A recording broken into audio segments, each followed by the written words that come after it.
KPU 2 periode. Wah, 2 periode. tahun Mulai bos. 2009 ya Mas. 2009. Ya betul. Apa yang membedakan Bawaslu dan KPU? Pengalamannya Bu Ida. Jujur nih, di ruang ini jujur nih apa nih? Lebih enak mana sih antara Bawaslu dan KPU?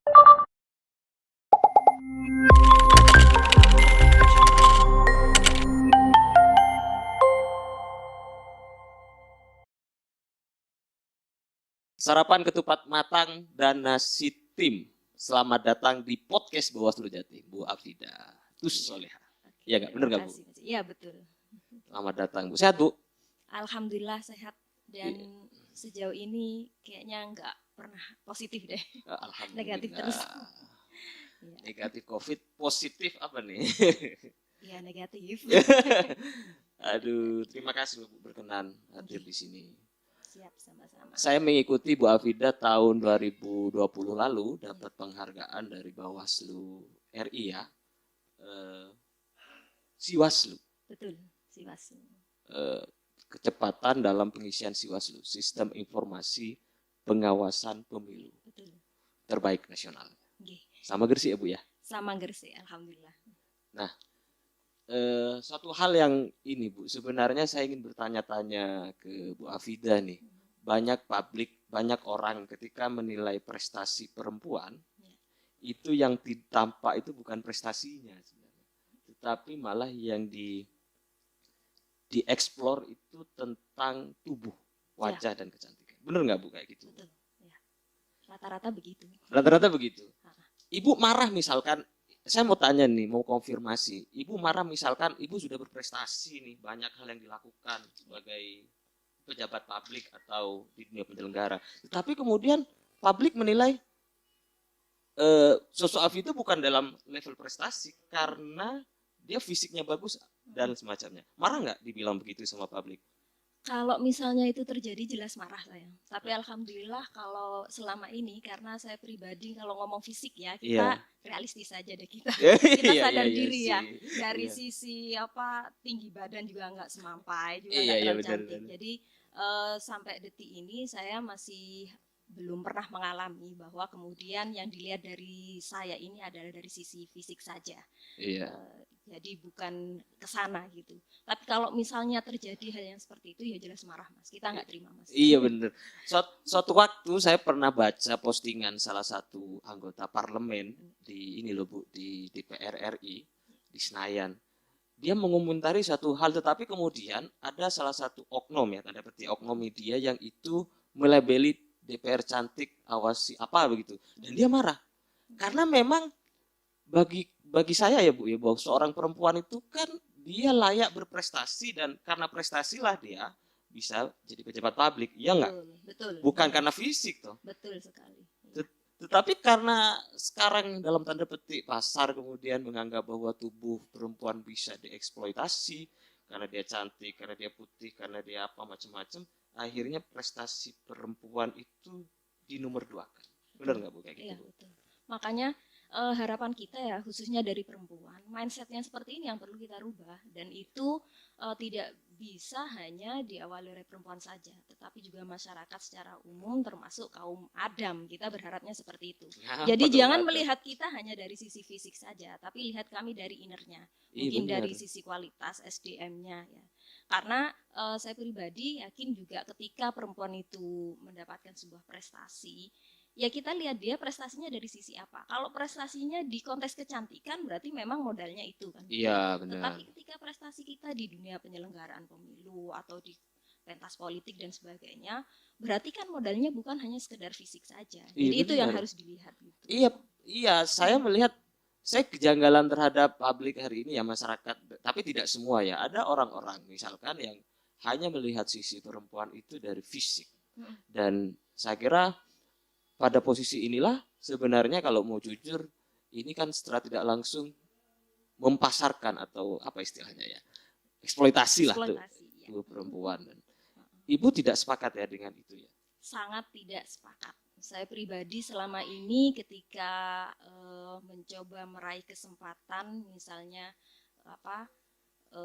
berada di ranah publik ya, Iya. di penyelenggara pemilu, bukan itu modal Bukan saya. itu. Saya yakin juga bukan itu modal saya. Termasuk saya bersyukur bahwa ternyata dari sisi fisik saya juga bukan termasuk Iya, yang benar. punya nilai plus lebih gitu ya. Iya Maka sih. bukan itu yang kemudian saya tawarkan, saya jual untuk saya jual dalam tanda kutip bahwa inilah kelebihan dari sisi saya, bukan. Tetapi saya lebih menunjukkan mungkin dari sisi kualitas kita, dari sisi Iya, benar. sumber daya kita, itu yang kemudian kita tampilkan kepada publik. Iya sih, benar sih. Tapi ya mau gimana lagi, kenyataan kita sekarang gitu ya Bu ya. Dan Bu Afida tidak hanya di Bawaslu, sebelumnya juga di Di KPU ya. KPU Berapa 2 periode. Wah, Dua periode. tahun Mulai bos. 2009 ya Mas. 2009. Ya betul. Apa yang membedakan Bawaslu dan KPU, pengalamannya Bu Ida? Jujur nih, di ruang ini jujur nih apa nih? Lebih enak mana sih antara Bawaslu dan KPU? Sebenarnya sih kalau ngomong lebih enak mana gitu, kita nggak bisa ngomong lebih enak mana. Semua profesi itu ada tantangannya masing-masing. Iya benar. Ketika di KPU, karena KPU itu penyelenggara teknis, maka kita bertanggung jawab bagaimana kemudian menyiapkan dari sisi teknis agar penyelenggaraan penyelenggaraan pemilu itu bisa betul-betul maksimal gitu ya. Tanggung jawabnya di situ. Terus kemudian kalau di Bawaslu, mungkin orang yang tidak paham itu mengira ya enak di Bawaslu nyantai, tinggal ngawasin, tinggal bilang ini salah, ini betul dan sebagainya. Enggak juga. Saya pribadi dari pengalaman saya, kebetulan saya juga ada di divisi PHL ya, divisi pengawasan. Justru tantangannya ini luar biasa. Kalau dulu di KPU, saya misalnya ada di divisi perencanaan dan data, maka saya konsennya adalah belajar tentang bagaimana perencanaan, bagaimana tentang pemutakhiran pemilih. Ya bukan berarti kemudian saya tidak mempelajari hal yang lain, tapi porsinya lebih besar sana. Tapi ketika di Bawaslu, saya di divisi pengawasan mau tidak mau harus mempelajari mulai dari pembentukan badan ad hoc, kemudian pencalonan, kampanye, dana kampanye, karena itu yang harus saya awasi. Jadi tantangannya di sini juga apa ya, lebih menarik kalau menurut saya. Saya belajar banyak hal. Iya sih, tapi kan sebenarnya kalau kita melihat Bawaslu ya Bu ya, kalau kita melihat Bawaslu ya, sebenarnya kan mengawasi tahapan yang dibikin oleh KPU, benar nggak sih? Betul. PKPU kan, PKPU mau ngapain terus diawasi. Berarti kan nggak jauh beda kan sebenarnya, hanya dia menegaskan bahwa nih KPU nih kalau tahapan ini harus begini. Betul nggak Bu? Betul. Iya nggak sih? Iya. Justru Bawaslu kalau saya melihat dari sisi ini ya, resiko politiknya jauh lebih tinggi Mas. Karena apa? Politiknya. Iya, karena kita dengan kewenangan kita miliki ya, kita mengidentifikasi pelanggaran, kemudian kalau ada pelanggaran kita punya hak untuk menindak, memutuskan selain pelanggaran yang memang tidak bisa kita putuskan sendiri. Nah, artinya ketika kita memutuskan sesuatu, pasti ada pihak yang merasa dirugikan, merasa tersakiti. Nah, ini bola panasnya ada di Bawaslu. Bola panasnya ada di Bawaslu. Kalau KPU kan teknis ya. Betul, makanya jangan dikira kemudian di Bawaslu itu lebih gampang, enak, tinggal ngawasin, tinggal nyalain. Enggak, resiko politik ada di kita. Kita harus betul-betul tepat dalam melakukan penindakan, kalau tidak habis pilkada kan ada dari situ ya. Kalau di Jatim kemarin ada laporan tentang TSM, tapi kan putusannya kan tidak terbukti. Betul. Tapi ada di daerah lain kalau tidak salah, Lampung Ibu ya, apa Lampung? Lampung sampai diskualifikasi. Iya, dan luar biasa. Dan saya kira itu kan apa ya Bu ya, sesuatu yang tidak mudah. Pasti ada intervensi politik, ada sesuatu. Pertanyaannya kenapa Bu Afidah mau di Bawaslu dengan tekanan politik? Passionnya apa di politik atau gimana? Jurusannya dulu apa sih? Sebenarnya sih kalau jurusan guru ya. Saya pernah jadi guru madrasah. Iya. Madrasah ibtidaiyah, madrasah sanawiyah, guru SMP juga sebelum di dulu ini kuliahnya di? Kuliahnya kalau S1-nya kebetulan sambil mondok ya di Bangil. STI Pancawana Bangil. Kemudian PAI baru kayaknya. Ya Ibu, PAI. Ya, PAI. SPDI ya, ada I-nya ya belakang ya. Justru zaman saya, karena saya agak generasi jadul ya Mas. Iya. SAG, Sarjana Agama. Tapi konsennya kepada pendidikan. Diplesetkan. Saya juga alumni UIN sih, Bu. Diplesetkan. Alam gaib. Kemudian pada 2006 alhamdulillah kebetulan dapat kesempatan beasiswa dari Depak kalau dulu ya, belum Kemenak. Iya. Dari Departemen Agama, beasiswa penuh di IAIN Sunan Ampel Surabaya sampai 2008. Satu alma mater berarti. Iya. S2-nya. Saya juga UIN, Bu. Oh gitu. Kenapa nggak ketemu dulu? Aduh, saya masih angkatan baru, saya 2017, Bu. Oh iya. Ibu tahun berapa? 2000? 2006 2008. Itu masih di mana kita ya? Mas Krisna masih TK kali. Saya awalnya Mas Bagus juga masih. Baru 2009 itu ada pendaftaran KPU. Ya, nyoba-nyoba lah kan gitu ya sama teman-teman. Dan alhamdulillah kemudian 2009 diterima. Dari situlah muncul kecintaan saya kepada penyelenggaraan pemilu. Karena saya melihat dinamikanya luar biasa. Tidak hanya dinamika bahwa ada persoalan-persoalan teknis yang harus kita siapkan, tetapi juga dinamika terkait dengannya itu tadi yang sempat disinggung Mas Haji ya, ada intervensi, ada lobby-lobby ya. Sampai kalau bahasanya guyanannya teman-teman, kamu kalau nggak diintimidasi mungkin akan diintimisasi. Dalam artian kalau nggak bisa di pressure, maka kamu akan didekati untuk di lobby. Nah itu menarik dalam artian saya merasa kita harus betul-betul kuat supaya kemudian tidak diintervensi atau diintimisasi tadi oleh pihak-pihak yang berkepentingan yang kemudian nanti bisa mencederai tugas kita sebagai penyelenggara. Disitulah tantangannya. Pendidikan di PAI, terus S2 di UIN, UIN. Juga agama, betul, pendidikan agama. MPDI, kayak Pak Ketua, MPDI. Sebentar Bu, ini dari mana ilmu tentang politik didapat oleh Ibu? Apakah dari proses-proses singgungan-singgungan sejak di dunia kampus? Atau kemudian memang terbentuk secara ilmiah, secara natural? Tapi tidak mungkin loh terbentuk secara natural, pasti ada proses singgungan-singgungan, benturan-benturan. Terbentur, apa katanya? Terbentur. Iya gak sih, benar gak sih? Iya. Gimana? Dari mana Bu? Kan kalau kurikulumnya kan nggak ada tuh, nggak mungkin PAI ngomongin politik. Paling ngomongin tata cara, bagaimana cara mengajar yang baik, benar nggak sih? Betul. Jadi dari awal sih sejak di kampus ya kita juga sudah akrab dengan organisasi kemahasiswaan. Kebetulan saya di PMI, Pergerakan Mahasiswa Islam Indonesia. Nah, dari situ pastinya kita juga adalah sedikit bersinggungan dengan dunia politik. Contohnya pada pemilu pada tahun 99 ya, 99. Kita juga ada di Jampi, di JPPR, di KIPP. Nah dari situ kan juga sudah ada muncul ketertarikan terhadap politik gitu loh. Yang itu kemudian nyambung bersinergi ketika kita ada kesempatan masuk di penyelenggaraan pemilu. Jadi ditempa di proses organisasi ekstra awalnya. Iya awalnya seperti itu. Kemudian terkait ini background pendidikan nggak ada kaitannya sama sekali ya dengan politik. Tapi kemudian masuk dunia politik. Kalau saya prinsipnya belajar itu bisa di mana saja, kapan saja, dan dengan siapa saja. Prinsipnya seperti itu. Sehingga walaupun mungkin di bangku kuliah saya tidak pernah diajari bagaimana strategi politik, kemudian teori-teori politik, teori kepemiluan dan sebagainya. Tetapi kita bisa belajar secara mandiri termasuk learning by doing. Jadi langsung ketika di KPU kita sekaligus belajar, sekaligus kemudian mempraktekkan. Dan kemudian masuk Bawaslu secara teknis mungkin saya sudah ada modal ya pengalaman di KPU. Di Bawaslu tinggal kemudian bagaimana menyesuaikan terkait dengan pola-pola pengawasannya.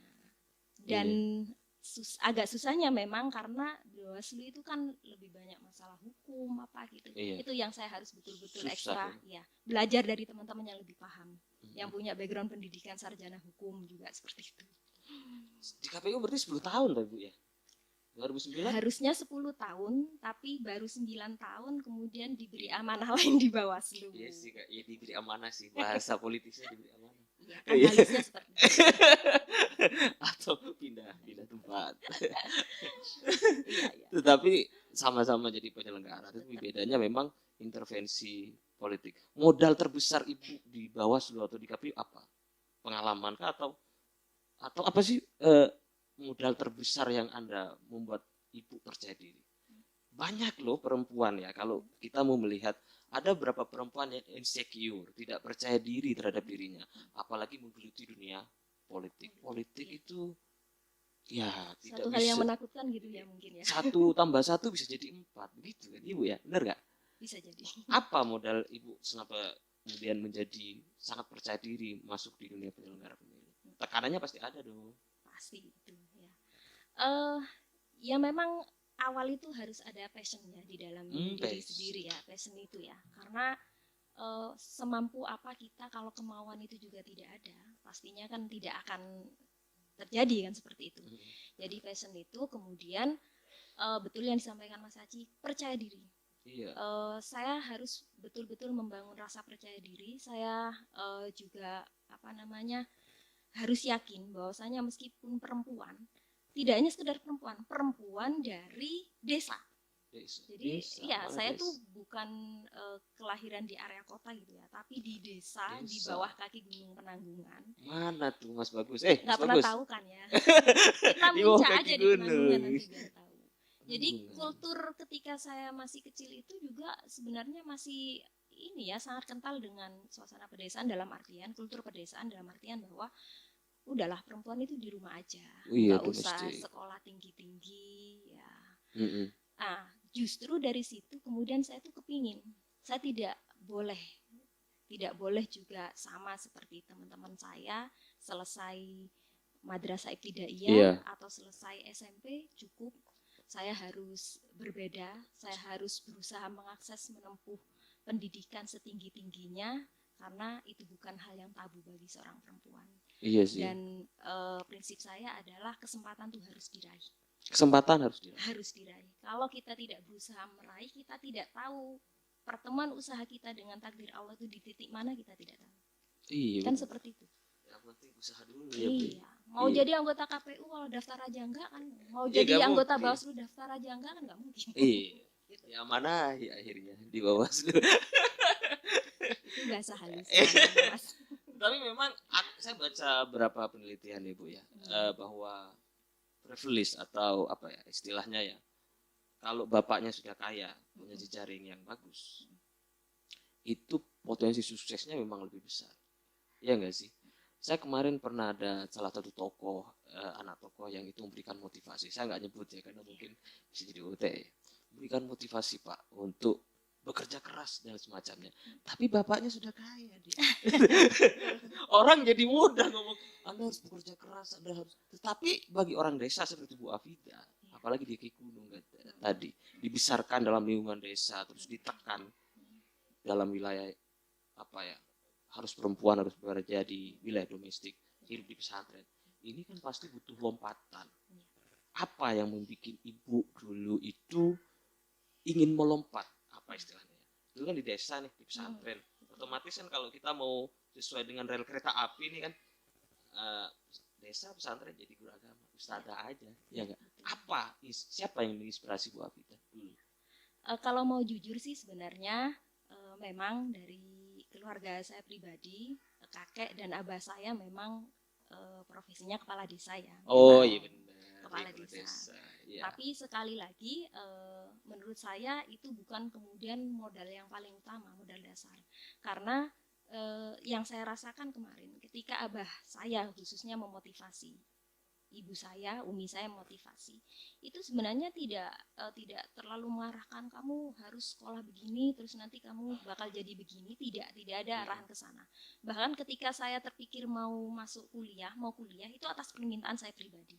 Cuma memang satu hal yang saya tetap ingat sampai hari ini ketika abah saya berpesan, kalau kamu mau sekolah sampai tinggi mau kuliah itu prinsipnya cuma satu, murni litolabil ilmi, mencari ilmu, bukan mencari yang lain. Bukan. Krishna cari yang lain ini Bu, cari pacar ini Bu. Tapi dapat apa enggak?